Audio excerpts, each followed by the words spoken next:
Welcome to another Wednesday's Word. In Luke 14, Jesus talks about the cost of discipleship.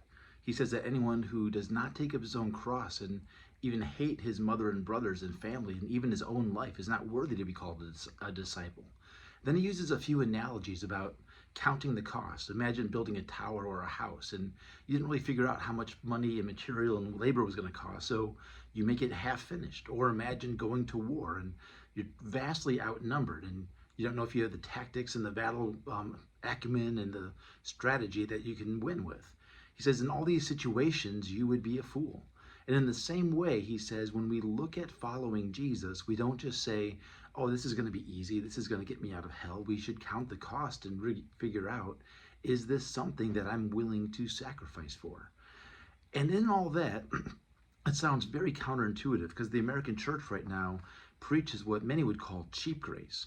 We love that we're saved by grace, not by works. We love the fact that grace is a free offer, but free grace doesn't make it cheap. Dietrich Bonhoeffer, who was a German pastor before World War II and during World War II, wrote a book called The Cost of Discipleship. And what he says is that many people treat grace like, his terms, as cheap jack wares. I kind of think of it as Dollar General or those little toys you get from Oriental Trading Company, or those little gift bins. They're not worth much. You get it with a Happy Meal, it's free, you play with it for a minute, you throw it away. Many people treat grace like that. You just, of course I'm going to get a free grace. Everyone gets free grace. It's like getting a toy when you go to the dentist when I was a little kid. He says that's not what Jesus came to preach. Grace is free, but it's not cheap. We often preach confession or repentance without confession. We give sacraments without discipline, and that's cheapening it. When Jesus died, he paid a huge sum for our salvation. So grace was costly to him, but it's also costly to us.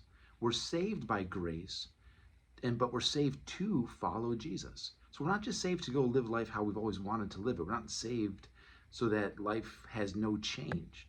We're saved to be radically transformed and conformed to the gospel of Jesus. And that's what we have to consider.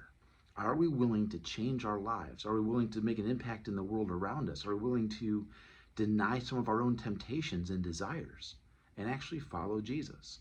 This is why the church is able to transform things like giving rights to women and abolish slavery. It's because we didn't go with just society and what seemed economically convenient, what seemed to be popular. We died to ourselves. In England, they gave up vast wealth. In America, we gave up huge cost of human life in order to set slaves free. Why would we do that? It's because there are things more important than our own life and our own money. It's the gospel of Jesus, and the gospel would say that no one should be treated this way so that all can be seen as children of God. And that's just one way that discipleship comes in. It would also come into the way we treat our sexuality and our drinking and the way we deal with our marriages.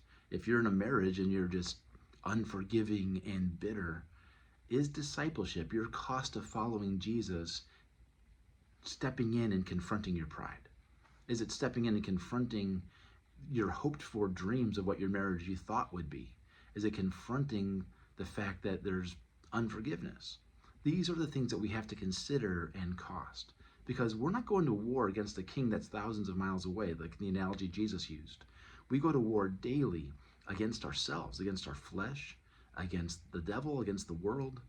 We're always being confronted by desires and temptations and our own intractable angers and frustrations, and we choose to go to war against them.